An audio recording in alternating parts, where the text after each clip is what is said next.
We've been dragging a little bit going through this Mandalorian season 3. It's taken forever for the real story to take off, right? We've talked about things we liked and haven't liked in the first 4 episodes and how average it's been.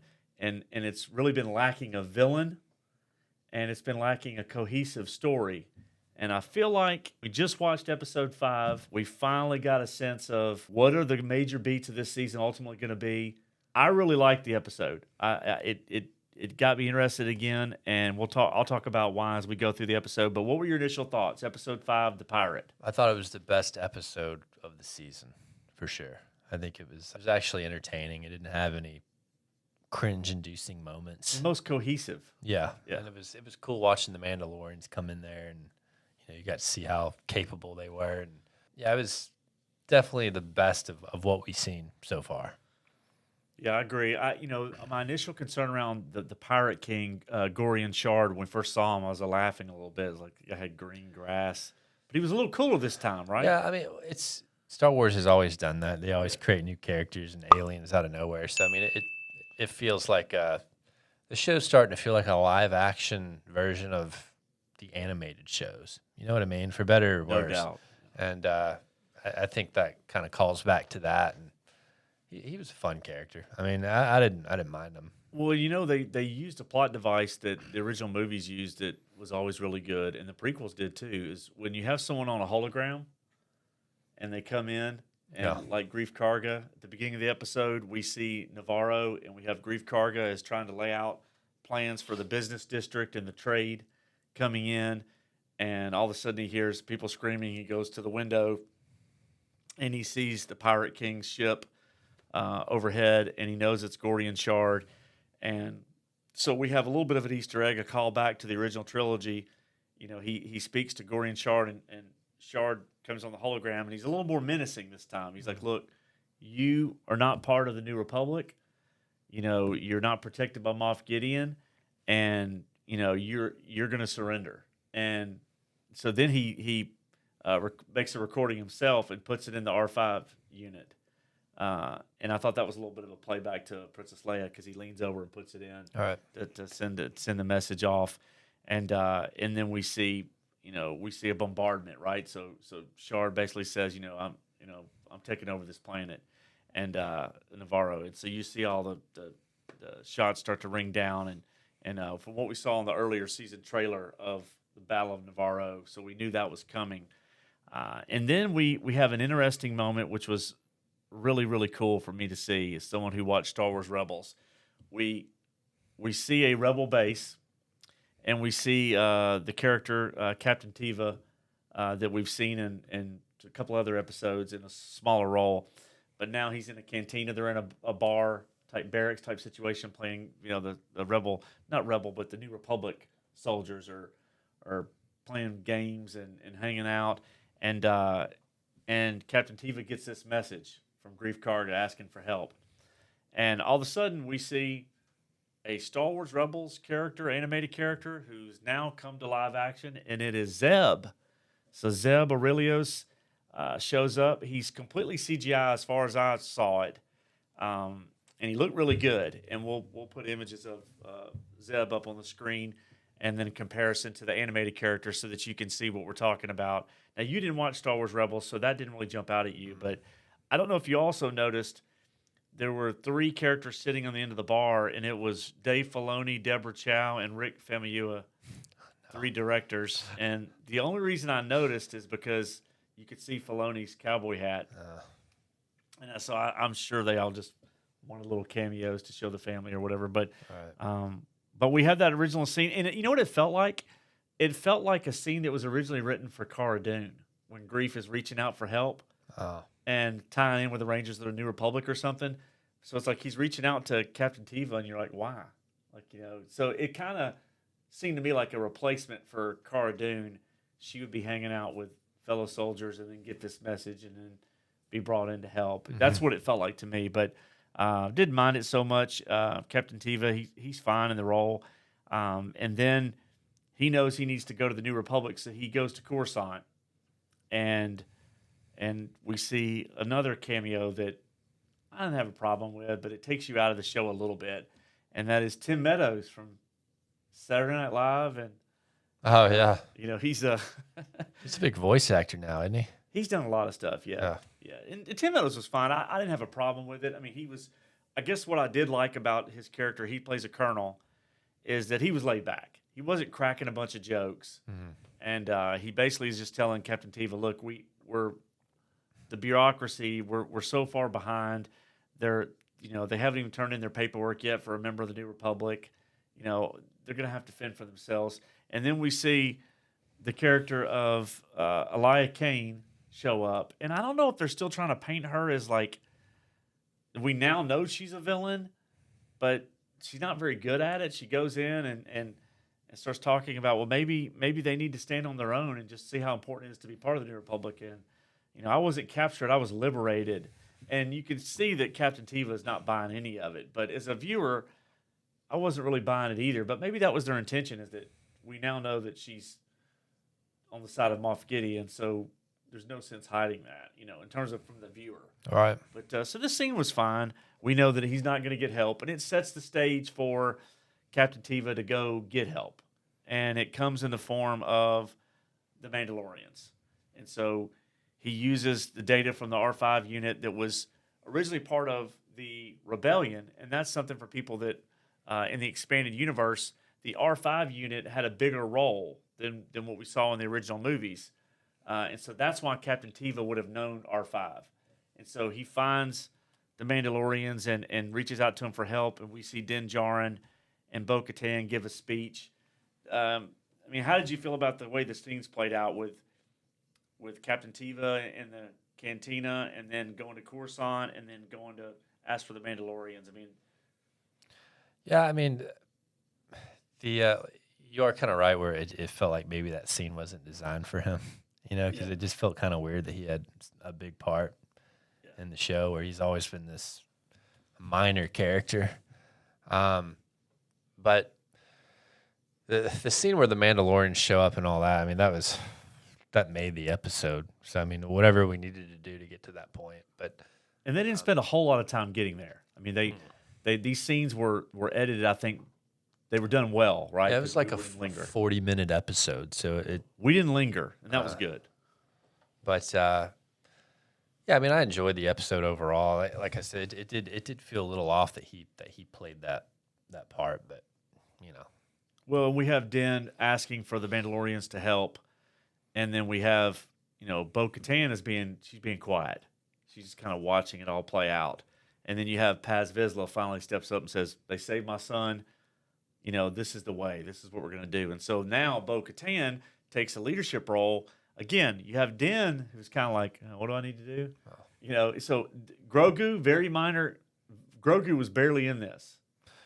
Yeah, well, this episode. I was kind of glad, to be honest with you. We've had too much Grogu. Well, I think I did realize what my problem with this show in general is, though. Not just this show, but the Disney formula for Star Wars.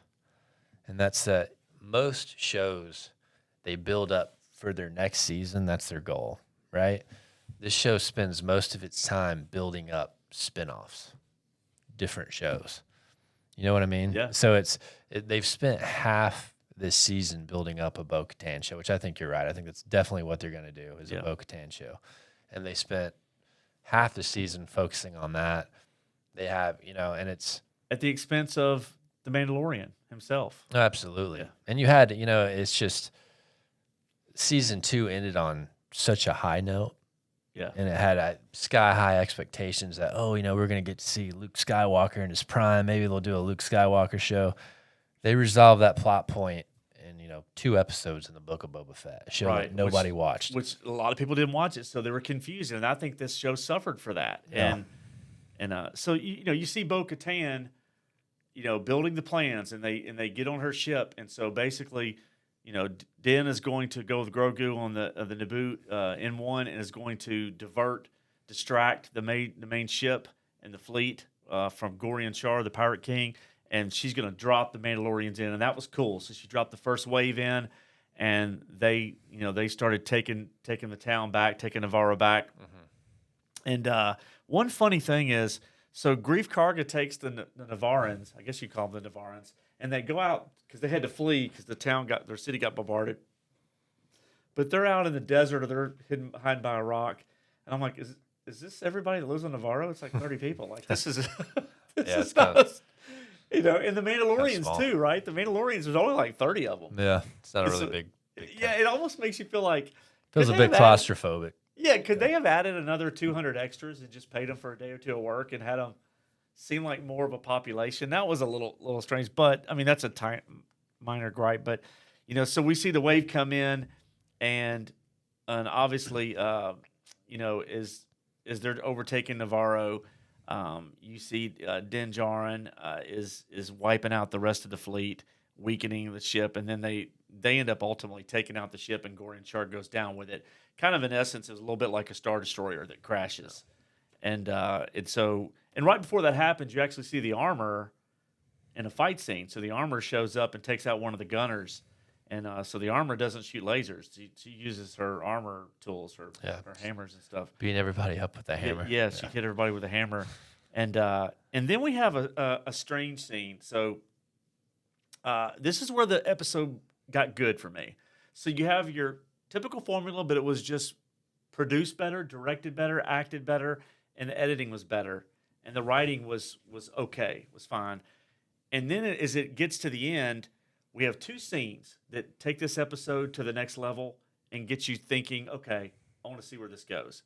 The first scene was the armor with Bo Katan, and the armor had said, when she mentioned the Mythosaur, the armor had kind of written it off like, okay, maybe you didn't see that, it's myth and you don't know what you saw.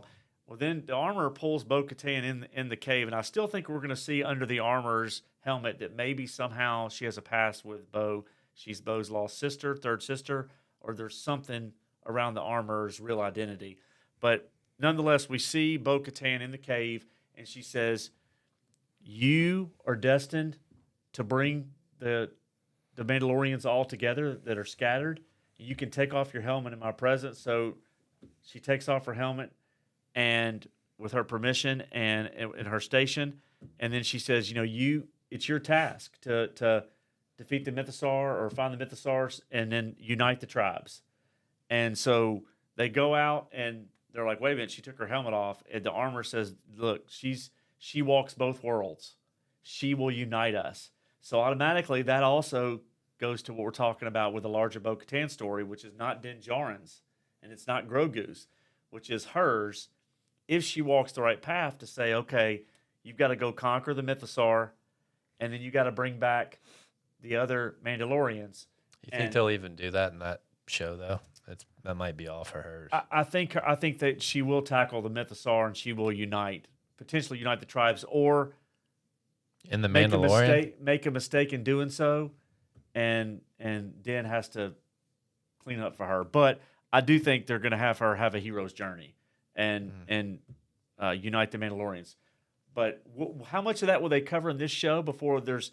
I think the other show could go backwards and show more of the prequel stuff around Obi-Wan, because Obi-Wan had a relationship with Bo Katan's sister, and so I think there could be flashbacks in the other show. Ewan McGregor would come back for that. I think so. Really? Pay him money, he'd do it. Yeah, I'm sure. But. Yeah. So and then it ties into what we see at the end, which is Captain Teva is heading back, and he sees an Imperial shuttle that the hull has been breached, and he says that this is Moff Gideon. They were transporting Moff Gideon, and we knew that he mentioned earlier in the episode that Moff Gideon never went to trial. So he sends a probe in, which is kind of cool. We hadn't seen that before with a small probe. But he sends a probe in that scans the interior of the ship, and they see Beskar armor marks, shards or whatever in the ship. And so the implication is the Mandalorian, some form of Mandalorians free Gideon, because Gideon's body is not in the shuttle. So that brings up the question, were they framed? Are the Mandalorians framed for this? Or if there were Mandalorians, because we know that they're out there are other Mandalorian groups out there, who are they? And it's going to be the group that Bo Katan finds to go reunite them. Right. We do know that from the the Clone Wars and afterwards, and in the expanded universe, that the Imperial Super Commandos were Mandalorian. They had white Beskar, and it makes me think that Moff Gideon is a Mandalorian. That's how he got the Darksaber to begin with, and that he's got a subset of the Mandalorians that have freed him. Now, it could also not be the Imperial Super Commandos, which I think it is, but it could also be the Night Owls, because we saw a few of the other Night Owls that were with Bo Katan in season 2, mm-hmm. but we haven't seen them since. Yeah, we have. That's right. And I think, was it Sasha Banks was a wrestler that played one of the characters? Yeah, I think so. And so here's a question: wrestling. At the beginning of this season, we see Bo Katan tell Din Djarin, "When I didn't take the Darksaber, my group scattered." So we know that they're out there. So that's a possibility as too. And then there's a possibility they were framed. But I think we're going to see the Imperial Super Commandos that wore the white Beskar, that they were hiding on Concord Dawn in the expanded universe. And I believe it's going to finally tell us who Moff Gideon was and is. He came from Mandalore. And that's how he ended up with the Darksaber. That's my prediction, to go along with my prediction that Bo Katan is going to be part of that Ghost Track 17 series that will be announced. They're doing a lot of press right now with Katie Sackhoff, and so they're putting a lot of investment in her, and so one would think with the lack of original ideas coming from Lucasfilm these days, they had this idea for the Rangers of the New Republic, and they didn't want to just discard all that, so the show gets canceled when they let Gina Carano go, and they take remnants of those stories and they plug them into the Mandalorian. Mm-hmm. I like the episode. I like where it's going, that we finally are going to get into Moff Gideon and the villain, and then Bo Katan and the fight for unification of the Mandalorians. We have 3 episodes left this season. I liked it. I give it 7.5 out of 10. Again, I'm an easy sell, but I enjoyed it. Your thoughts? You said you thought it was the best episode of this season. Yeah, I'd probably give it a 7. Yeah, it was good. I don't know. Like I said, I don't know how excited I am. I mean, are you excited about Moff Gideon? It depends on his story. I mean, if it ties around Mandalore and I like that. But again, Giancarlo Esposito is a phenomenal actor. So give him screen time with Din Djarin. Give him screen time with Katie Sackhoff. Right. And you put those good actors together, and it could be good. Here, what my biggest problem with Mandalorian this season is, and it didn't bother me this episode because I think we needed a break. It is that Grogu is still gurgling like a baby, and we just figured out that he spent at least a year or 2 with Luke training, and at some point I want Grogu to grow a little bit, to develop. Grogu is basically the same character he was in the first season. Yeah. Again, that's not going to make me not want to watch the show or not like it, but I'm wanting to see Grogu's character develop. I'm wanting to see, just because he's the baby, I want to see him develop. I want to see how relevant can he be, though? I mean, you can't expect him to be this. They're building armor for him. She just made him a chest plate. But if they follow Star Wars canon, and this takes place before the new trilogy. You never heard of him. He wasn't a part of any of those events. So how? It's not like he's going to be the next Yoda, or he would have had something to do with. Right. So that's what I don't understand. There's no way to really make him that relevant when he wasn't a part of. I think you can if he's not part of the New Republic versus the rise of the First Order type stuff, or the remnants of the Empire. I think if you give them stories that go beyond the Outer Rim, just like you did with Ezra and Thrawn, it can be explained with good writing. But I understand what you're saying. My main issue has been the lack of growth and development of these characters, aside from Bo Katan. It's because they spend so much time creating setups for other shows. Right. So that's suffered. And again, I don't know that they can fix that this season. But this episode was a good step back in the right direction to give us 3 episodes to wrap this season up. And develop the story arc and around the villain and where this whole thing is going. And so I liked it. Like what you heard today, leave us a comment below, smash the like button, and most importantly, hit subscribe so that we can continue to grow our channel. and TCB.